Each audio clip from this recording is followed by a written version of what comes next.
வணக்கம். ஜூலை 16ஆம் தேதி இன்னைக்கான முதல் பதிவு. பங்குச்சந்தையில் நடந்த சில விஷயங்களை விரைவாக பார்க்கலாம். முக்கியமான தகவல், நான் செபி ரெஜிஸ்டர்ட் அட்வைசர் கிடையாது. நம்ம சேனல்லேருந்து எப்போதுமே ஸ்டாக் ரெக்கமெண்டேஷன்ஸ் கிடையாது. யூடியூப் சேனல் மட்டும் இல்லைங்க, மற்ற சோஷியல் மீடியா பிளாட்ஃபார்மான இன்ஸ்டாகிராம், வாட்ஸ்அப், டெலிகிராம்லேருந்து கூட நம்ம ஸ்டாக் ரெக்கமெண்டேஷன்ஸ் வழங்குவதில்லை. மேலும் பணத்தை வாங்கிட்டு எந்த சேவையும் வழங்குவது இல்லை. பல போலியான குரூப் இயங்கிட்டு இருக்கு. தயவு செய்து ஜாகிரதையாக இருங்க. இந்த வீடியோவில் காட்டக்கூடிய அனைத்து கம்பெனிகளும் வெறும் இன்ஃபர்மேஷனல் பர்பஸ்க்காக மட்டுமே முதலீடு செய்யுங்கன்னு சொல்கிற வீடியோ கிடையாது. எந்த ஒரு முதலீட்லையும் ரிஸ்க் இருக்கும். ரிஸ்க் புரியாமல் இன்வெஸ்ட் செய்யாதீங்க. ரிஸ்க் புரியலைன்னா தயவு செய்து இன்வெஸ்ட்மெண்ட்டை தவிர்த்துருங்க. நம்ம ருப்பி டிரைவர் சேனலை ஆதரிக்கிற அனைத்து நல்ல உள்ளங்களுக்கும் நன்றி. நேற்று ஜூலை 15ஆம் தேதி நிஃப்டி ஃப்ளாட்டாக க்ளோஸ் ஆயிருக்கு. 24,078 பக்கத்தில் Nifty50 க்ளோஸ் ஆயிருக்கு. ஃபாரின் இன்ஸ்டிடியூஷன் இன்வெஸ்டர்ஸ் 13,200 கோடி ரூபாய்க்கு வாங்கியிருக்கிறாங்க.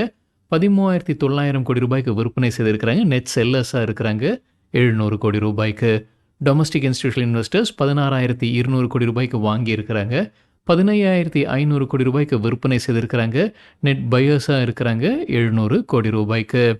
நிஃப்டி ஐடி இண்டெக்ஸ் நேற்று எதிர்பார்த்த மாதிரியே வீழ்ச்சியை பார்த்துருந்தேங்க. ஏன்னா முந்தின நாள் ஐபிஎம் ரிசல்ட் அறிவிச்சிருந்தாங்க. அதற்கு பிறகு அங்கே ஐபிஎம்முடைய ஷேர் ப்ரைஸ் வீழ்ச்சியை பார்த்தது.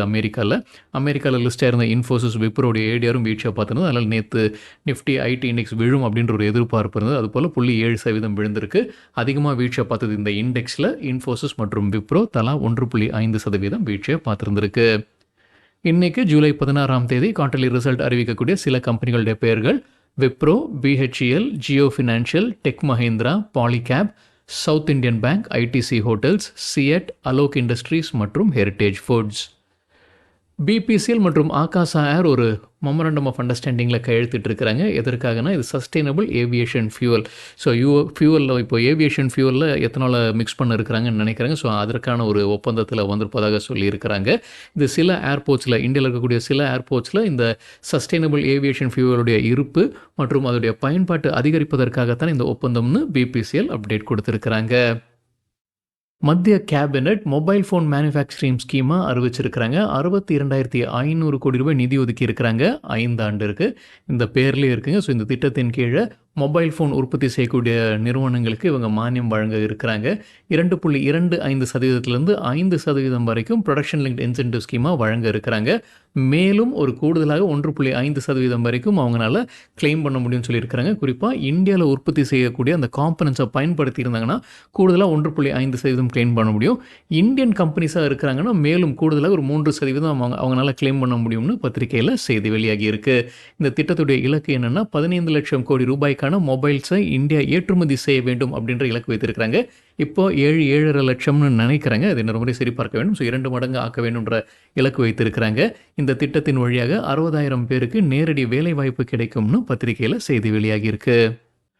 மத்திய அரசு 10 gigawatt R ACC battery giga factory அமைப்பதற்கான அழைப்பு விடுத்திருக்கிறாங்க. Request for proposal. இது பிஎல்ஐ ஸ்கீம் கீழே தான் வருது. ப்ரொடக்ஷன் லிங்க் இன்சென்டிவ் ஸ்கீம் கீழே தான் வருது. ஜூலை 29ஆம் தேதி ப்ரீபிட் கான்ஃபரன்ஸ் நடைபெற இருக்கு. அக்டோபர் 13ஆம் தேதி வரைக்கும் நிறுவனங்கள் பிட்ஸை தாக்கல் செய்ய முடியும் இந்த ப்ராஜெக்ட்டுக்கு. மத்திய கேபினட் 1.28 லட்சம் கோடி ரூபாய்க்கான செமிகான் 2.0 திட்டத்திற்கு அனுமதி வழங்கி இருக்கிறாங்க. செமிகண்டக்டர் பிஸ்னஸ்க்காகத்தான இதுங்க.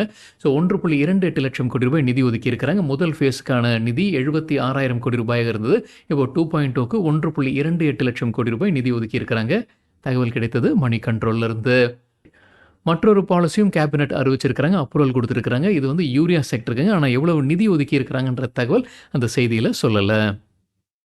HDFC பேங்க் தரப்புல அப்டேட் இருக்குது. RBI அனுமதி வழங்கி இருக்கிறாங்க. நம்ம முன்னவே செய்தி பார்த்துருந்தோங்க. ராஜீவ்குமார் முன்னாள் ஃபினான்ஸ் செக்ரட்டரியை அவங்க பார்ட் டைம் சேர்மனாக நியமிக்க இருக்கிறாங்க. அந்த பரிந்துரையை RBIக்கு வழங்கி இருந்திருக்கிறாங்கன்னு இப்போ RBI அதற்கு அனுமதி வழங்கி இருக்கிறாங்க. 3 ஆண்டுகள் அவருடைய பதவிக்காலம். ஸ்விக்கி, இன்ஸ்டாமார்ட் மற்றும் HPCL ஒரு பார்ட்னர்ஷிப்பில் வராங்க. இந்தியாவில் LPG சிலிண்டர் டெலிவரிக்காகத்தான் இந்த பார்ட்னர்ஷிப். ஆமாங்க, இன்ஸ்டாமார்ட் வழியாக இப்போ நம்ம LPG சிலிண்டருக்கு ஆர்டர் கொடுக்கலாம். 10 கிலோகிராம் சிலிண்டரும் இருக்குது, 5 கிலோகிராம் சிலிண்டரும் இருக்குது. இது முதற்கட்டமாக பெங்களூரில் கொண்டு வர இருக்கிறாங்க ஸ்விக்கி, இன்ஸ்டாமார்ட் மற்றும் HPCL.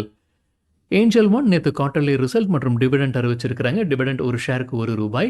அதற்கான ரெக்கார்ட் டேட் ஜூலை 21ஆம் தேதி. கன்சாலிடேட்டட் நெட் ப்ராஃபிட் 231 கோடி ரூபாய்.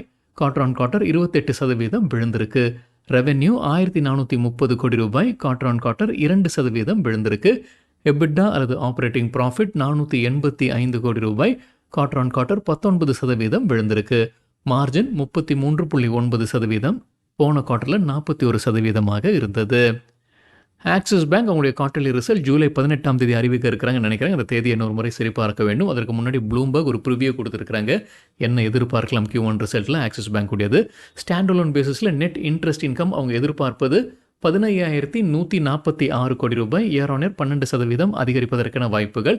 ஆப்பரேட்டிங் ப்ராஃபிட் அவங்க எதிர்பார்ப்பது 11,515 கோடி ரூபாய்.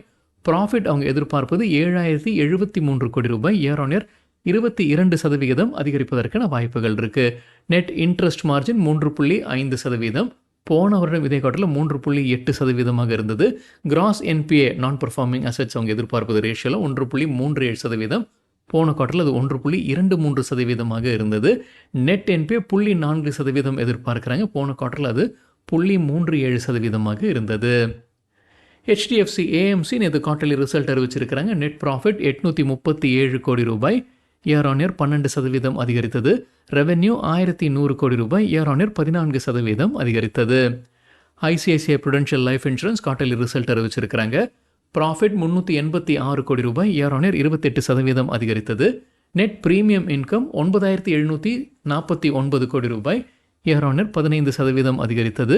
வேல்யூ ஆஃப் நியூ பிஸ்னஸ் 571 கோடி ரூபாய், இயர் ஆன் இயர் 25% அதிகரித்தது. VNB margin 26.7%. Union Bank of India quarterly quarterly result அறிவிச்சிருக்கிறாங்க. ப்ராஃபிட் 5,332 கோடி ரூபாய், இயர் ஆன் இயர் 30% அதிகரித்தது. நெட் இன்ட்ரெஸ்ட் இன்கம் 10,037 கோடி ரூபாய், இயர் ஆன் இயர் 10% அதிகரித்தது.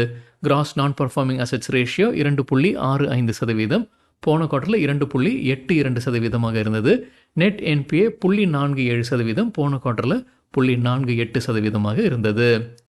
ஃபெட்பேங்க் ஃபினான்ஷியல் சர்வீசஸ் குவார்ட்டர்லி ரிசல்ட் அறிவிச்சிருக்கிறாங்க. நெட் ப்ராஃபிட் 114 கோடி ரூபாய், இயர் ஆன் இயர் 52% அதிகரிச்சிருக்கு. டோட்டல் இன்கம் 670 கோடி ரூபாய், இயர் ஆன் இயர் 30% அதிகரித்தது.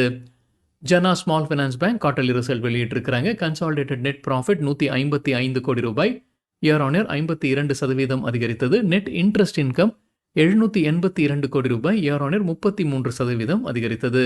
கிராஸ் நான் பர்ஃபார்மிங் அசெட்ஸ் ரேஷியோ 2.24%, போன குவார்ட்டரில் அது 2.33% இருந்தது. நெட் NPA ரேஷியோ 0.85%, போன குவார்ட்டரில் 0.87% இருந்தது. HDB Financial Services quarterly result net profit 785 கோடி ரூபாய், இயர் ஆன் இயர் 38% அதிகரித்தது. ரெவென்யூ 4,938 கோடி ரூபாய், இயர் ஆன் இயர் 11% அதிகரித்தது. அசெட் அண்டர் மேனேஜ்மெண்ட் 1.22 லட்சம் கோடி ரூபாய், இயர் ஆன் இயர் 11% அதிகரித்தது. நெட் இன்ட்ரெஸ்ட் இன்கம் 2,509 கோடி ரூபாய், இயர் ஆன் இயர் 20% அதிகரித்தது. ONGC உடைய மற்றொரு நிறுவனம் தான் MRPL மேங்களூர் ரிஃபைனரி, அவங்களுடைய குவார்ட்டர்லி ரிசல்ட் வெளியிட்டிருக்கிறாங்க. கன்சாலிடேட்டட் நெட் ப்ராஃபிட் 946 கோடி ரூபாய், போன குவார்ட்டரில் 117 கோடி ரூபாய் மட்டுமே ஒன் டைம் கெயின் இருந்திருக்குங்க. இந்த Q1ல் 472 கோடி ரூபாய். ரெவென்யூ 38,254 கோடி ரூபாய், குவார்ட்டர் ஆன் குவார்ட்டர் 60% அதிகரித்தது. எபிட்டா ஆப்பரேட்டிங் ப்ராஃபிட் 1,318 கோடி ரூபாய், குவார்ட்டர் ஆன் குவார்ட்டர் 26% விழுந்திருக்கு. எபிட்டா மார்ஜின் 3.4%, போன குவார்ட்டரில் 7.4% இருந்தது. Steel Strips Wheels quarterly result அறிவிச்சிருக்கிறாங்க. கன்சாலிடேட்டட் நெட் ப்ராஃபிட் 70 கோடி ரூபாய், இயர் ஆன் இயர் 47% அதிகரித்தது. ரெவென்யூ 1,510 கோடி ரூபாய், இயர் ஆன் இயர் 27% அதிகரித்தது. எபிட்டா அல்லது ஆப்பரேட்டிங் ப்ராஃபிட் 163 கோடி ரூபாய், இயர் ஆன் இயர் 34% அதிகரித்தது. எபிட்டா மார்ஜின் 10.8%, போன வருடம் இதே குவார்ட்டரில் 10.2%. சரிங்க, இதுதான் சில விஷயங்கள் என்னுடைய பார்வைக்கு எட்டியது. நன்றி, வணக்கம்.